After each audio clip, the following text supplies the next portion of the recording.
Listen to this group.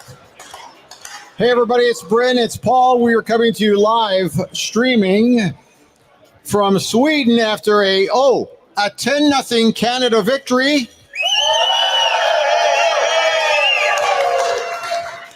It was over Latvia. That's right. Kind of expected a bit of a blowout, but hey, 10-0's 10-0. 10-0's 10-0. Sweden beat them 6-0. We beat them 4 better. Yes. And come out party for Macklin Celebrini, I would say. 1 goal, 4 assists. I think he's arrived in the tournament. Yeah. Yep. He might go number 1. He might go number 1. I think he's going to go number 1 no matter what happens in this tournament. But I think today he put a little exclamation point on it against Latvia, and I think he's ready to go for the rest of the tournament. He looked a little nervous at the beginning yesterday and got stronger as the game went on. And then today, he didn't play very much in the second and third period. They didn't need him. No.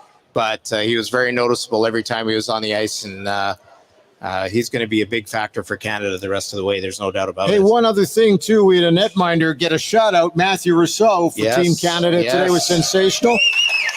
Didn't face a ton of shots. Yeah, and we have some Halifax Mooseheads fans here. Yes, we do. They're way over there. Yeah. Yeah. They let us know every day that there's 3 Mooseheads on the team. Yes, as they should. That's what it's all about. So it comes up with a shutout tonight, and after a Game 1 victory, he had 34 saves in the 5-2 victory over Finland. Is that the biggest upset, by the way, of the tournament thus far, what happened in Finland this afternoon? Oh, my God. I can't believe it. Before the tournament started, Bryn, we talked to a few people about who the stronger and weaker teams in the tournament, and some of them were even predicting that Germany might be in the relegation round. Yeah. Well, that went out the window today. Yes, it did. And for Finland, they're in a very tough spot now because whoever finishes 4th in our group is probably going to play the United States in the quarterfinal. And, the United States are another team that we can talk about, Bryn.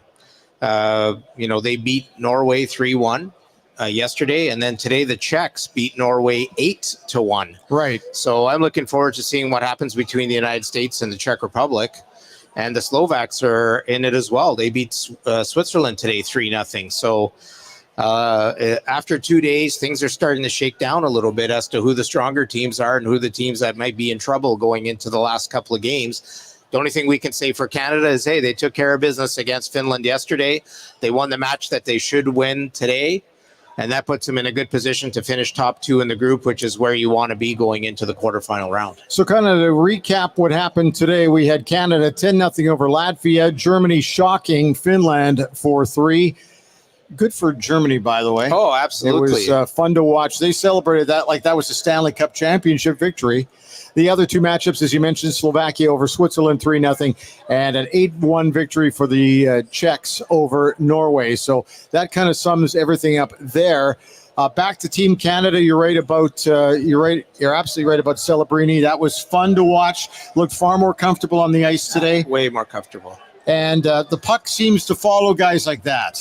And he's patient. When he gets that puck, it's just like everything stops, and he just sees the ice.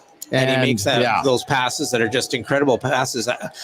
I'm really impressed with his passing. A lot of times he's in a shooting position and he still finds a guy, and the guy puts it away. So he's an exceptional talent. The one thing I've noticed is how high up these guys hold their stick now. I know. Bedard last year, Celebrini this year, and it's just something you don't see, in the past. And now you're seeing all these kids holding the stick about a foot and a half apart at the top of the shaft, and that's amazing how they can shoot and move the puck that way. But I'm really impressed with Celebrini, impressed with a few other players on the team. Of course, as the game got out of hand, we saw some guys play that usually don't play a lot of minutes. Yeah. But I'm really looking forward to these last 2 matchups that Canada has, and seeing especially the game against Sweden.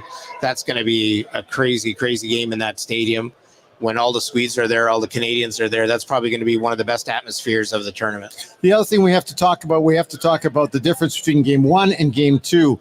Game 1, a lot of hesitancy on the part of Team Canada, a little unfamiliar, uncomfortable with the wider ice and more depth in behind the nets. I thought they did a great job. The defense was far more proactive in going after loose pucks in the corners, and it just seemed that they were far better on the forecheck.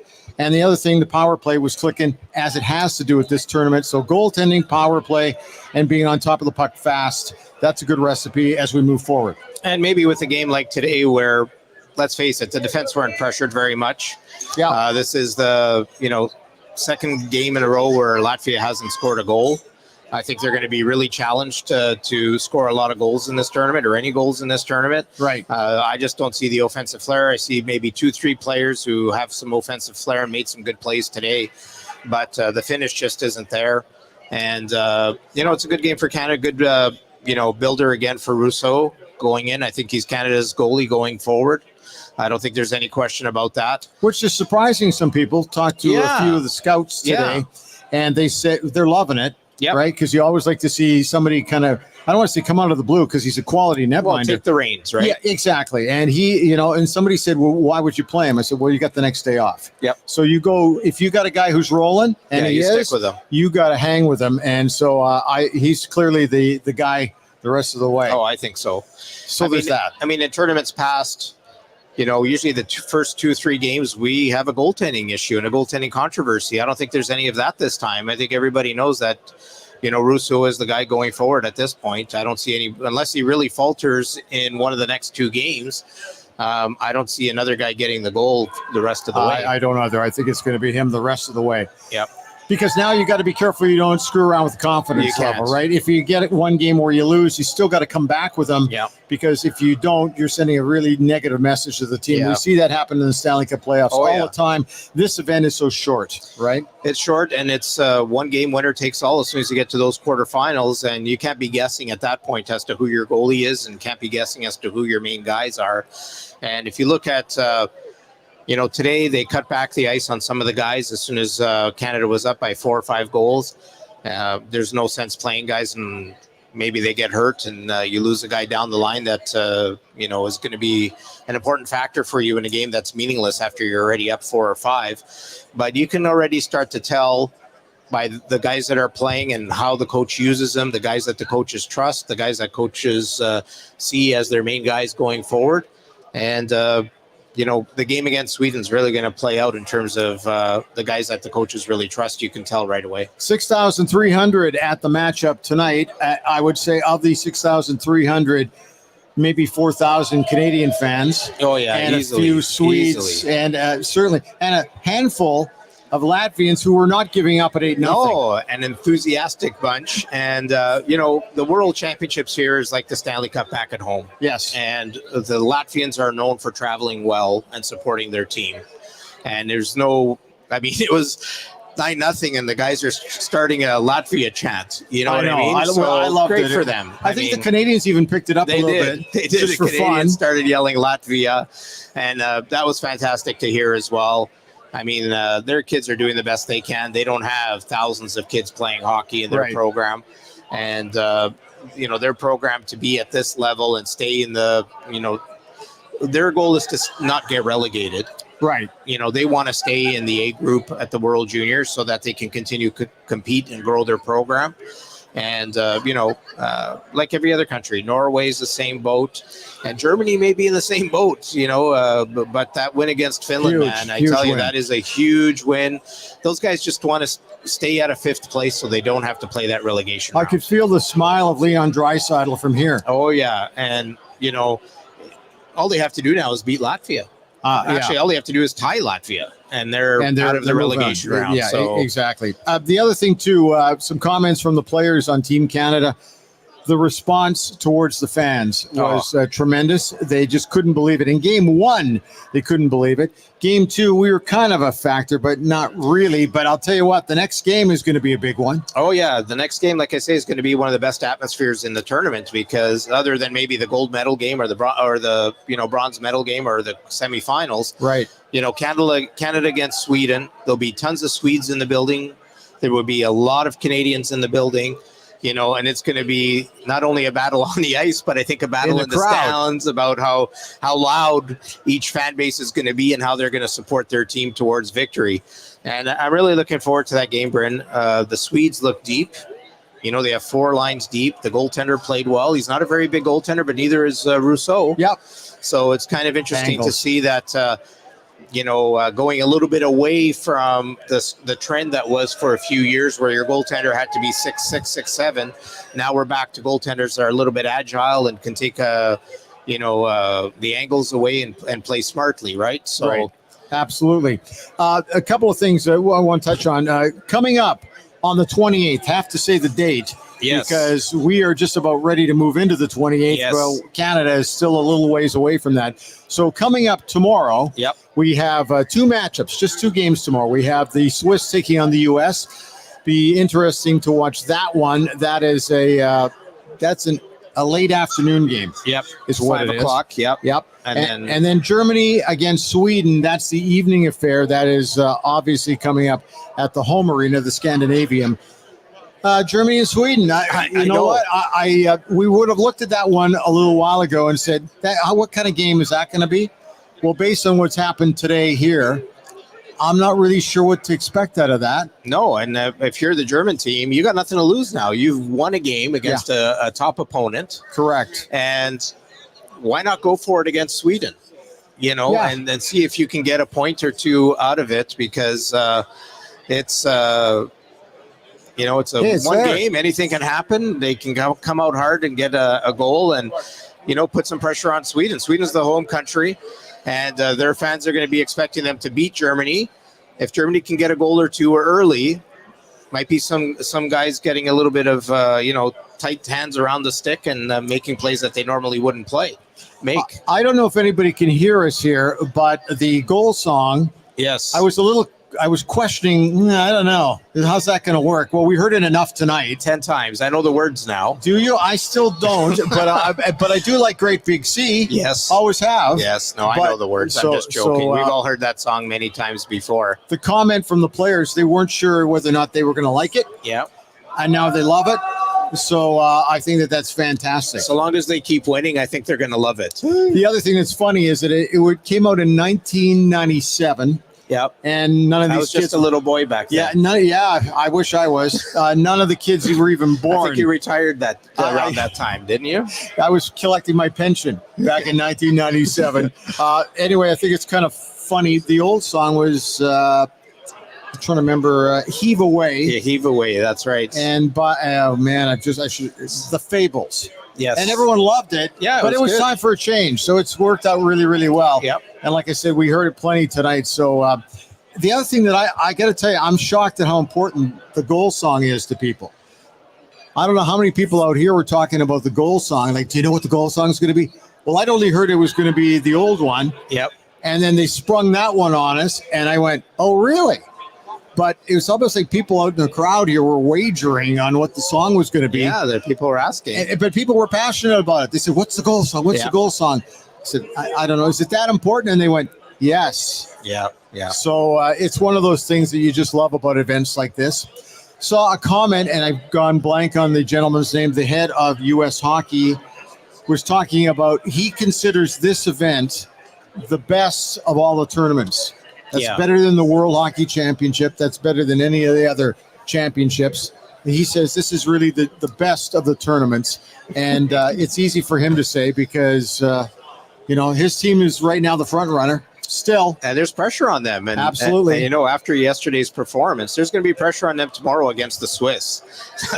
We just got handed the lyrics. There's the lyrics right there. Who handed these? Let me see. Hey. Let's see. I say, way, hey, hey. It's just another ordinary day, and it's all your state of mind. at the end of the day, We you've just got to say it's all right. Oh God, that was awful. That was really atrocious. That's like okay, listening everybody's to, they're laughing at us. yeah, that's like listening to Christopher Walken do poetry. Yes, exactly. Two things that should never happen together at the same time. I got a note from somebody that said, "Can you tell us a little bit about Gothenburg?" And yeah, we can. The city population is 600,000 people. Yes. So that puts it in categories with Winnipeg or Quebec City, roughly. Yep. In that category. It's on Sweden's west coast, for those of you who don't know what a globe is. Yes. Or an atlas. Yeah. The temperatures at this time of year, usually it's wet with either wet snow or wet rain. Yep. Sounds like we're going to get a bit of both tomorrow. They're talking about anywhere from 5 to 10 centimeters. So I don't know how like Vancouver weather. Yeah, it's a little unpredictable. It's been very unpredictable since we got here, but it's been fun.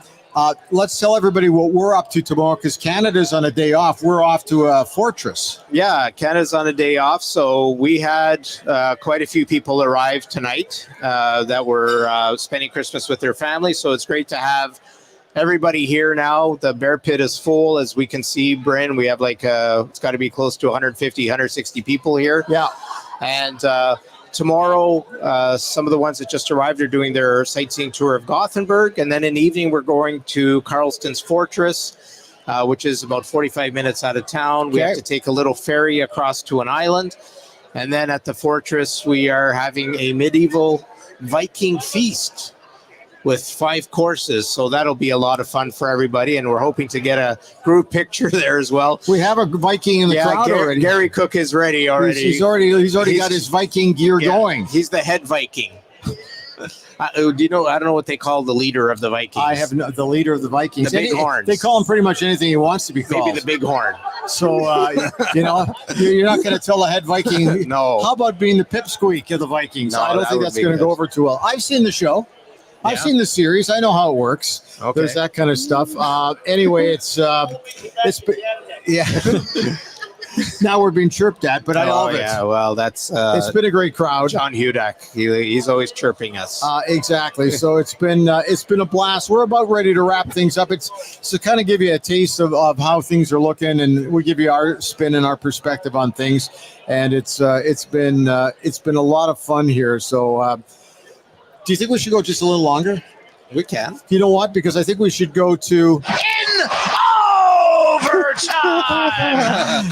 That's our friend Jack Michaels. Jack Michaels, yes, voice of the Edmonton Oilers. How many Edmonton Oilers fans do we have here? We saw a few. Okay, there's a few. If you look up here above us, somebody's got the Oilers jersey. Hey, that's other Joseph. thing.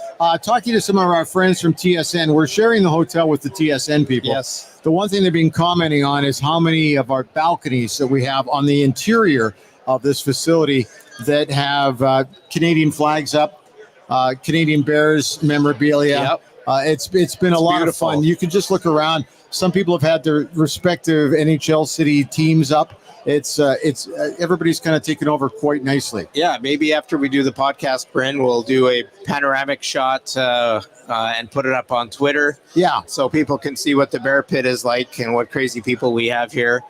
And like I said, I'm just so happy to have everybody here and ready to enjoy the rest of the games and the rest of the activities that we have planned for everyone over the next few days and actually week and a half. So. Fantastic experience having everybody here, and glad to see people from across Canada. We have people from every province and territory except PEI and Nunavut. I don't think those guys got an email yet, so maybe we'll mail them an invitation for the next one. Getting a lot of mileage out of that joke, I got to tell you. I've heard it about 3 times, but I'm on the right bus. What can I tell you? That's right. Lineup at the bar, by the way. Wow. Holy nightmare. Yeah, it was pretty big. crazy. Yeah, it was big. It's pretty crazy. We might have to bring in reinforcements tomorrow. Exactly. So I think Gary Owens probably put it best when he said this. The proceeding was recorded earlier because we were ashamed to do it now. Yeah, that's pretty much it. That's it. Paul, what's your email address if somebody wants to send you a note that we can pass along to people? And we always welcome people here to drop us a note. We'll be happy to say hi to anybody, or you can just walk up to the camera and wave. Absolutely. There's that too. The website is azorcan.net, as you can see on the Facebook post here, or if you're listening, it's azorcan.net. You can reach me at paul at hazardcan.net. And you also have the Facebook page, which is Hazardcan Tours. If you want to give it a like, you can watch our podcast live, and we put up some other events as well. So lots of ways to reach us. All right, like I say, we always enjoy the feedback. We always enjoy hearing from people as to what they'd like to hear on the podcast, or if there's a question that they might have about Gothenburg or the World Juniors. Please send us an email. We're glad to respond, and maybe mention it as well here on the podcast so you could hear it at home. Okay, Canada, you're 2-0 at this event. Enjoy your day off tomorrow. Thanks, everybody. Thanks. Let's get a big cheer. It's been fun. Appreciate it. We'll talk to you in about a day and a half. That's right. Okay, thanks, Paul.